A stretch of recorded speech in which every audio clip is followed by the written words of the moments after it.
Assalamualaikum warahmatullahi wabarakatuh. Kembali lagi di mata kuliah Sosiologi Pertanian di minggu kedua dan juga untuk pengantar video ini digunakan untuk minggu kedua dan minggu ketiga. Jadi tidak hanya untuk minggu kedua. Seperti yang bisa dilihat di My Class bahwasanya eh, mata kuliah ini sudah dibagi menjadi 16 minggu pertemuan. Di masing-masing minggu sudah jelas tertulis apa yang akan dipelajari dan apa yang harus dikerjakan, termasuk di minggu kedua dan minggu ketiga ini. Untuk minggu kedua, itu nanti teman-teman silahkan mencermati video terkait dengan hari ini, yaitu review dari Sosiologi Pertanian. Kemudian untuk minggu depan, teman-teman silahkan untuk belajar mandiri dengan teman-temannya, yaitu berdiskusi lewat forum yang sudah disediakan di My Class. Nanti akan saya tunjukkan. Untuk video kali ini saya ingin mereview terkait dengan sosiologi pertanian.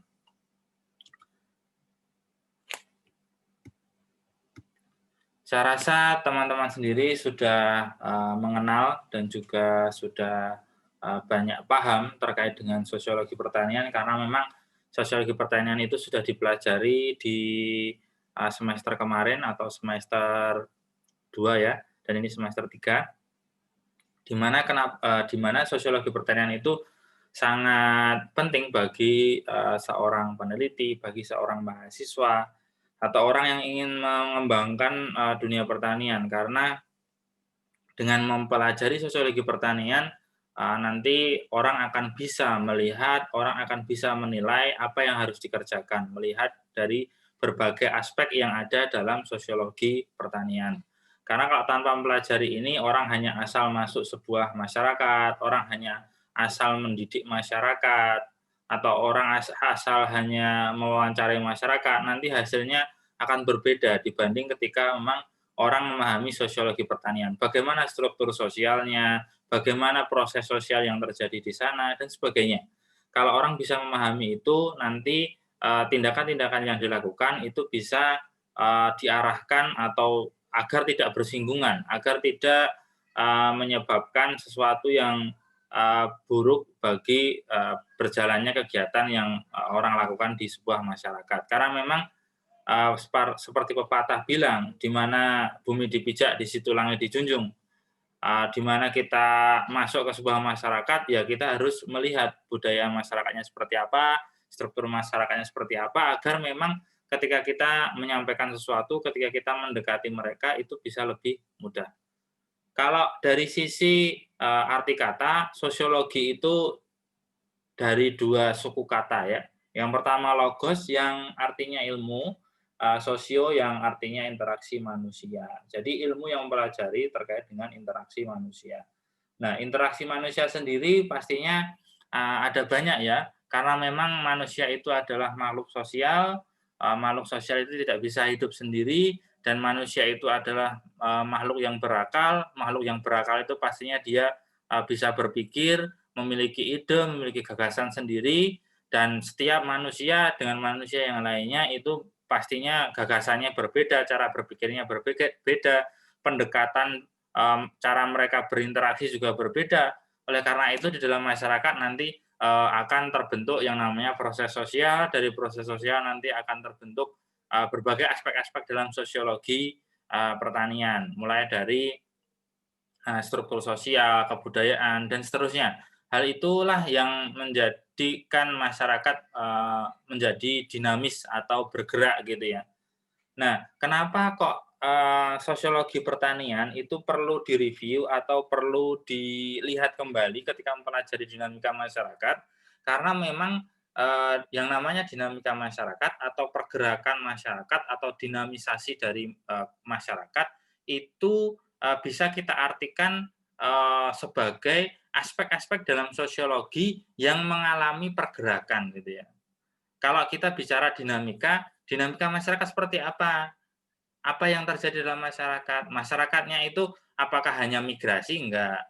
Kalau kita bicara tentang dinamika masyarakat, proses sosial yang ada dalam masyarakat bagaimana? Kemudian struktur sosial, ketika ada sesuatu, ada faktor yang mengganggu atau faktor yang mempengaruhi proses sosial di masyarakat, proses sosialnya jadi seperti apa. Jadi dinamis, struktur sosialnya jadi seperti apa, kebudayaannya jadi seperti apa.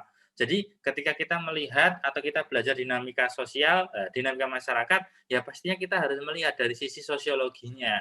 Karena memang dinamika masyarakat ya kita lihat dari sosiologi masyarakat. Kalau sosiologi pertanian atau sosiologi di mana kalau kita melihat dinamika masyarakat pertanian berarti kita melihat dari sosiologi pertanian. Jadi lebih spesifik pada mungkin masyarakat yang bergerak di bidang pertanian. Jadi kalau teman-teman nanti ketika membahas berbagai hal yang ada dalam dinamika masyarakat, kembali lagi silakan membuka aspek-aspek yang ada dalam sosiologi pertanian. Ya, aspek-aspek yang ada dalam sosiologi pertanian itulah yang menjadi bagian dalam dinamika masyarakat gitu ya. Jadi sesuatu yang memang ya bisa kita katakan dinamika masyarakat itu sebagai ekornya dari sosiologi gitu ya. Sosiologi itu nanti aspek-aspek dalam sosiologi itu bergerak, nah itu kita sebut sebagai dinamika dalam masyarakat.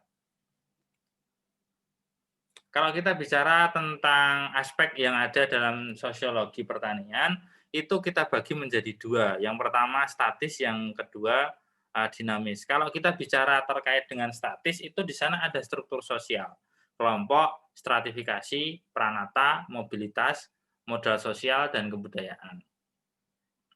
Kalau statis ini maksudnya ya mereka pergerakannya tidak terlalu bergerak gitu ya. Beda lagi dengan dinamis, yang dinamis. Dinamis proses sosial. Proses sosial ini pastinya akan bergerak lebih banyak, ada pergerakan di sana lebih dinamis karena memang ketika bicara dinamis itu nanti akan muncul yang namanya proses sosial, kemudian perubahan sosial, modernisasi, gitu ya. Jadi kita bicara dinamis itu yang ada memang proses sosial, perubahan sosial, modernisasi, globalisasi, masalah sosial. Ketika ada faktor yang muncul, faktor yang masuk, itu nanti bisa membuat hal-hal atau aspek-aspek dalam sosiologi ini bergerak gitu ya, lebih dinamis. Sekarang kita coba lihat, kita mereview yang namanya struktur sosial. Kalau dari sisi artinya struktur sosial itu merupakan tatanan atau susunan sosial yang membentuk kelompok-kelompok sosial di dalam kehidupan masyarakat, di mana di dalamnya terdapat hubungan timbal balik. Jadi ketika kita bicara struktur sosial itu ya terbentuk karena adanya ya proses sosial dan sebagainya. Kalau kita melihat bentuk struktur sosial sendiri ada yang namanya diferensiasi sosial dan juga ada stratifikasi sosial.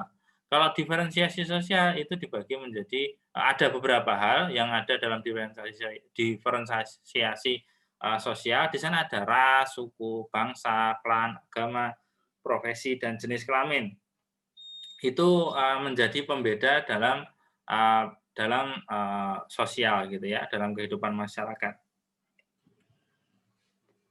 Selanjutnya, stratifikasi sosial. Stratifikasi sosial adalah pengelompokan anggota masyarakat ke dalam lapisan-lapisan sosial secara bertingkat. Atau definisi stratifikasi sosial yaitu merupakan suatu pengelompokan anggota masyarakat berdasarkan status yang dimiliki. Kalau kita bisa lihat di gambar yang sebelah kanan ini adalah stratifikasi sosial di zaman dulu gitu ya, di Mesir kuno. Nah, kalau di masa-masa sekarang, di stratifikasi sosial modern, itu juga ada, tapi tidak terlalu kentara atau, mungkin kalau di kampung-kampung, semisal, orang yang jadi PNS itu biasanya jadi tokoh masyarakat atau ditokohkan gitu ya. Orang yang punya, agamanya, bagus, pintar membaca Al-Qur'an, dia juga tokohkan gitu ya. Jadi stratifikasinya tidak tertulis tapi muncul dalam masyarakat. Kalau di Mesir kuno itu stratifikasi sosialnya paling bawah itu adalah pekerja yang dia itu tidak memiliki skill atau tidak memiliki kompetensi. Semisal apa, ya, buruh angkut itu kan tidak memiliki skill ya, kemudian buruh cuci atau, pedagang biasa gitu ya, mereka tidak memiliki, skill eee, yang khusus. Nah itu mereka berada pada stratifikasi sosial yang paling rendah. Selanjutnya stratifikasi pada masa dulu itu ada, eee, penggembala dan, petani, itu masuk pada, stratifikasi sosial kedua. Karena mereka orang mau bertani itu juga butuh skill ya, pastinya. Kemudian selanjutnya ada, pedagang, kemudian pengrajin, ada juga, apa itu, pengukir dan sebagainya. Itu masuk pada stratifikasi sosial yang lebih tinggi. Karena biasanya orang-orang seperti ini itu, mungkin dari sisi ekonomi lebih bagus daripada stratifikasi sosial, level sosial yang di bawahnya tadi. Selanjutnya priest dan nobles atau bangsawan dan juga, pendeta gitu ya. Ya seperti yang tak jelaskan tadi, orang yang memiliki, ilmu agama yang lebih tinggi, dia itu pintar ngaji gitu ya, sering menjadi imam di masjid, itu biasanya, ditempatkan menjadi tokoh masyarakat, atau jadi PNS, dan juga, ada orang kaya di kampung gitu juga biasanya ditempatkan pada posisi yang lebih tinggi, meskipun itu tidak tertulis. Tapi, pada masa modern ini memang tidak, tidak itu, tidak terlalu, tampak gitu ya. Dan juga untuk pada masa Mesir kuno yang paling tinggi adalah, Faraoh atau rajanya gitu. Selanjutnya kita coba mereview pranata sosial. Pranata sosial adalah sistem yang mengatur tata perilaku dan hubungan yang berfokus pada segala aktivitas kompleks dalam kehidupan bermasyarakat. Pranata sosial merupakan suatu kebutuhan yang hadir dalam masyarakat dan di dalamnya terdapat berbagai aturan yang terbentuk sesuai dengan unsur kebudayaan yang berlaku dalam, masyarakat di daerah tertentu. Jadi pranata sosial ini adalah mungkin bisa kita katakan sebagai, norma sosial atau aturan sosial gitu ya. Biasanya memang tidak, tertulis kalau di masyarakat. Contohnya apa? Contohnya ya orang kalau mau, berkunjung ke sebuah rumah, ya dia harus, izin dulu semisal. Kemudian, orang yang berkunjung ke rumah tidak malam-malam, nah tidak tertulis tapi, sudah menjadi keyakinan dalam masyarakat itu sebuah aturan, itu sebuah sesuatu yang harus dipatuhi dan, tidak tidak bagus kalau dilanggar gitu ya. Selanjutnya eee, coba kita mereview yang namanya modal sosial. Modal sosial adalah sumber daya yang dimiliki oleh masyarakat dalam bentuk norma-norma atau nilai-nilai yang memfasilitasi dan membangun kerjasama melalui jaringan interaksi dan komunikasi yang harmonis dan kondusif. Modal sosial memberi kekuatan atau daya dalam beberapa kondisi-kondisi sosial dalam masyarakat. Jadi modal sosial ini adalah, sumber daya yang ada dalam masyarakat, semisal keeratan hubungan, antar orang gitu ya. Kemudian dari keeratan itu muncul network atau jaringan yang bagus, di mana dengan jaringan itu ketika masyarakat ingin berkembang, ketika masyarakat ingin maju, itu saling mendukung, akan lebih mudah gitu ya. Kalau teman-teman coba ke sebuah desa, kemudian tanya "Bapak ini rumahnya mana ya?" Biasanya ditunjukkan. Nah, itu juga bisa menjadi sebuah modal sosial. Modal sosial apa? Saling mengetahui satu antara lain, saling mengenal satu antara lain. Jadi ketika ada apa-apa, ya itu menjadi, kekuatan masyarakat tersebut untuk saling bantu-membantu, gitu ya. Kalau kita lihat dari gambar di samping, coba kita lihat social capital. Di sana ada equality, ada trust, ada fairness gitu ya. Jadi di sana ada, moral, standar moral, ya tadi, ketika orang mau berkunjung, itu tidak boleh malam-malam, apalagi ke tempat yang beda, gender atau beda jenis kelamin gitu ya. kemudian saling mengenal satu antara lain, dan sebagainya. Lanjut, kita masuk ke kebudayaan, mereview kebudayaan. Kebudayaan merupakan hasil dari karya cipta, rasa, dan karsa manusia. Lingkupnya mencakup banyak aspek kehidupan seperti hukum, keyakinan, seni, adat atau kebiasaan, susila, moral, dan juga keahlian. Kehadirannya mampu memperingati, mempengaruhi pengetahuan seorang, gagasan, ide meskipun budaya tersebut berwujud abstrak.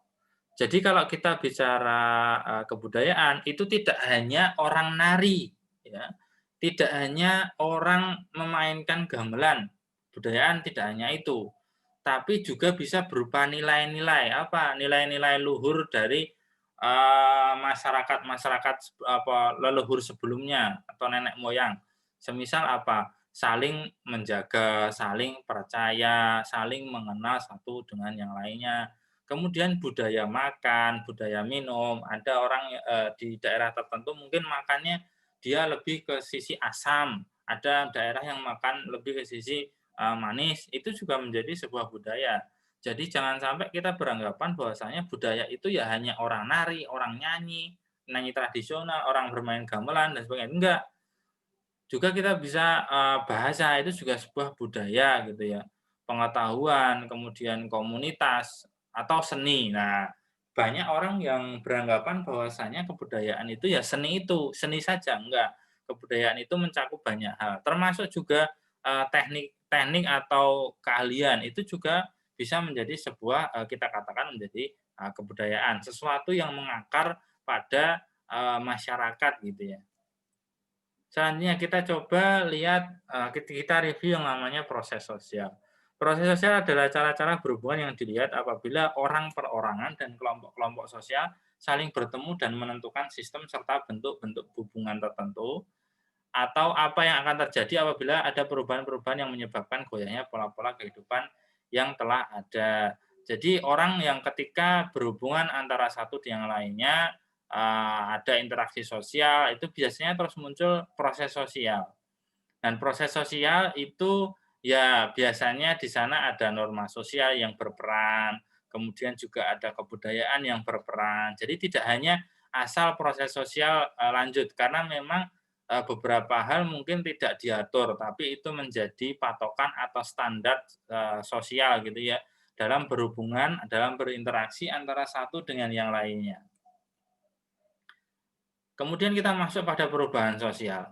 Perubahan sosial sendiri adalah perubahan yang terjadi sebagai suatu variasi dari cara hidup yang telah diterima karena adanya perubahan kondisi geografis, kebudayaan material, komposisi penduduk, ideologi, maupun adanya difusi atau penemuan-penemuan baru dalam masyarakat.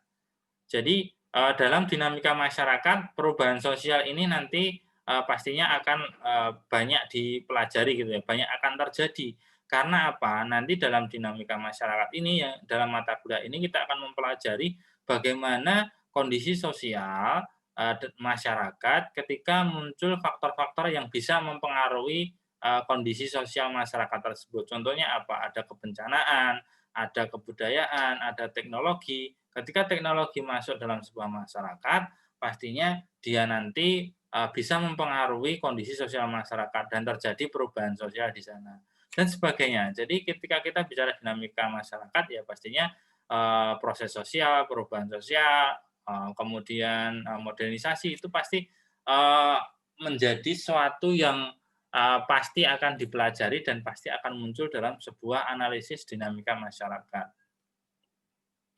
Saya rasa untuk pengantar, untuk penyampaian materi review sosiologi pertanian cukup sekian. Yang ingin saya sampaikan adalah, coba saya buka terlebih dahulu my class-nya. Nanti silakan teman-teman membuka my class di week 2 and 3 review sosiologi pertanian. Di sini minggu kedua yaitu teman-teman mendapatkan materi yang sudah saya rekam ini, kemudian minggu ketiga untuk diskusi lewat forum. Lewat forum yang sudah disediakan, yaitu di sini kelas C, di sini kelas D. Dilakukan, jadi forum ini silakan melakukan diskusi di forum pada jadwal yang sudah ditentukan, yaitu, eee, di minggu ketiga pada jam yang sama dengan jam kuliahnya dinamika masyarakat, gitu ya. Oke, saya rasa cukup itu, nanti untuk, week 4 and 5, saya akan, menghubungi koordinator kembali. Jadi intinya untuk perkuliahan di masa-masa ini, eee, dari dosen sendiri dianjurkan oleh universitas untuk lebih memanfaatkan, My Class. Jadi, ya teman-teman harus, paham itu dan harus memaklumi kalau memang nanti model-modelnya adalah seperti ini, video presentasinya di-record, kemudian ditaruh di YouTube, kemudian di-link-kan ke MyClass, teman-teman tinggal lihat dan mengerjakan tugas-tugas yang sudah di-setting di MyClass. Saya rasa cukup sekian dari saya, wassalamualaikum warahmatullahi wabarakatuh.